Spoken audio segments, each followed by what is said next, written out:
ಮೊದಲಿಗೆ ಮೊಹಮ್ಮದ್ ಗೊಲಾಪಾಯನಿಗೆ ಹೆಸರು ಮುನ್ನೆಲೆಗೆ ಬರುತ್ತೆ. ಖಮೇನಿ ಆಪ್ತ ವಲಯದ ಅತ್ಯಂತ ನಂಬಿಕಸ್ತಂತಹ ವ್ಯಕ್ತಿ ಈತ ಅನ್ನೋದು ಗೊತ್ತಾಗ್ತಾ ಇದೆ. ವಾಟ್ ನೆಕ್ಸ್ಟ್ ಅಂದಾಗ ಬರುವಂತಹ 3 ಹೆಸರು. 1989ರಿಂದ ಖಮೇನಿ ವ್ಯವಹಾರವನ್ನ ಈ ಮೊಹಮ್ಮದ್ ನೋಡಿಕೊಳ್ತಾ ಇರುವಂತಹದ್ದು. 82 ವರ್ಷ ವಯಸ್ಸಾಗಿದೆ. ದೀರ್ಘಕಾಲದ ನಾಯಕತ್ವ ಕಷ್ಟ. ಹಾಗಾಗಿ ಮೊದಲಿಗೆ ಮೊಹಮ್ಮದ್ ಗೊಲಾಪಾಯನಿಗೆ ಹೆಸರು ಮುನ್ನೆಲೆಗೆ ಬರ್ತಾ ಇದೆ. ಖಮೇನಿ ಆಪ್ತ ವಲಯದಲ್ಲಿ ಅತ್ಯಂತ ನಂಬಿಕಸ್ತ ವ್ಯಕ್ತಿ ಅಂತ ಹೇಳಿ ಗುರುತಿಸಿಕೊಂಡಿದ್ದಾರೆ. ಜೊತೆಗೆ ಖಮೇನಿಯ ಸಲಹೆಗಾರರಾಗಿ ಕೆಲಸವನ್ನ ಮಾಡಿದ್ದಾರೆ. ಅವರ ಆರ್ಥಿಕ ವ್ಯವಹಾರವನ್ನ ಇವ್ರು ನೋಡ್ಕೊಳ್ತಾ ಇದ್ರು ಅನ್ನೋದು ಗೊತ್ತಾಗ್ತಾ ಇದೆ. ಖಮೇನಿ ಹತರಾದ ನಂತರ ಯಾರು ಅನ್ನುವಂತಹ ಪ್ರಶ್ನೆ ಮುನ್ನೆಲೆಗೆ ಬರ್ತಾ ಇದೆ. 3 ಹೆಸರು ರೇಸ್ನಲ್ಲಿರುವಂತಹದ್ದು. ಎರಡನೆಯದಾಗಿ ಅಲಿ ಅಸ್ರಾರ್ ಹೆಜಾಜಿ ಹೆಸರು ಮುಂಚೂಣಿಗೆ. ಖಮೇನಿಯ ರಾಜಕೀಯ ವ್ಯವಹಾರಗಳ ಮೇಲ್ವಿಚಾರಕವನ್ನ ಇವರು ನೋಡ್ಕೊಳ್ತಾ ಇದ್ರು. ಜೊತೆಗೆ ನಂಬಿಕಸ್ಥರು ಕೂಡ ಆಗಿದ್ರು ಖಮೇನಿಗೆ. ಖಮೇನಿ ಆಡಳಿತದಲ್ಲಿ ನಿರ್ಣಾಯಕ ಪಾತ್ರವನ್ನು ವಹಿಸಿದ್ದು ಈ ಅಲಿ.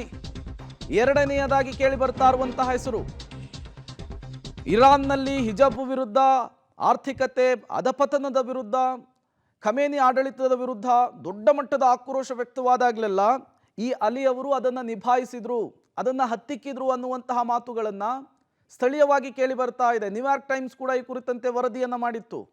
ಈಗ 3 ಹೆಸರು ರೇಸ್ನಲ್ಲಿದೆ. ಉತ್ತರಾಧಿಕಾರಿಯಾಗಿ ಯಾರು ಬರ್ತಾರೆ ಅನ್ನುವಂತಹ ಪ್ರಶ್ನೆ ಇದೆ.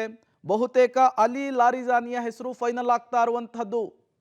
ಅಯತುಲ್ಲಾ ಖಮೇನಿ ಬದುಕಿದ್ದಾಗಲೇ ಉತ್ತರಾಧಿಕಾರಿಯನ್ನು ಘೋಷಿಸಿದ್ರು ಅನ್ನುವಂತಹ ವಿಚಾರವನ್ನ ನ್ಯೂಯಾರ್ಕ್ ಟೈಮ್ಸ್ ವರದಿಯನ್ನ ಮಾಡಿತ್ತು. ಹಾಗಾಗಿ ಅಲಿ ಲಾರಿಜಾರಿ ಅವರೇ ಈ ಇರಾನ್ನ ಮುಖ್ಯಸ್ಥರಾಗ್ತಾರಾ, ಸುಪ್ರೀಂ ಲೀಡರ್ ಆಗ್ತಾರಾ, ಖಮೇನಿಯ ಉತ್ತರಾಧಿಕಾರಿಯಾಗಿ ಬರ್ತಾರಾ ಅನ್ನುವಂತಹ ಪ್ರಶ್ನೆ ಇದೆ. ಬಟ್ ಸದ್ಯದ ಸಿಚುವೇಶನ್ ತುಂಬ ಕ್ರಿಟಿಕಲ್ ಆಗಿರುವಂತಹದ್ದು. ಮಧ್ಯಪ್ರಾಚ್ಯದಲ್ಲಿ ಇರಾನ್ನ ಬೆನ್ನಿಗೆ ಚೀನಾ ಮತ್ತು ರಷ್ಯಾ ನಿಂತಿತ್ತು. ಮತ್ತೊಂದು ಕಡೆ ಇಸ್ರೇಲ್ ಬೆನ್ನಿಗೆ ಅಮೆರಿಕ ನಿಂತಿತ್ತು.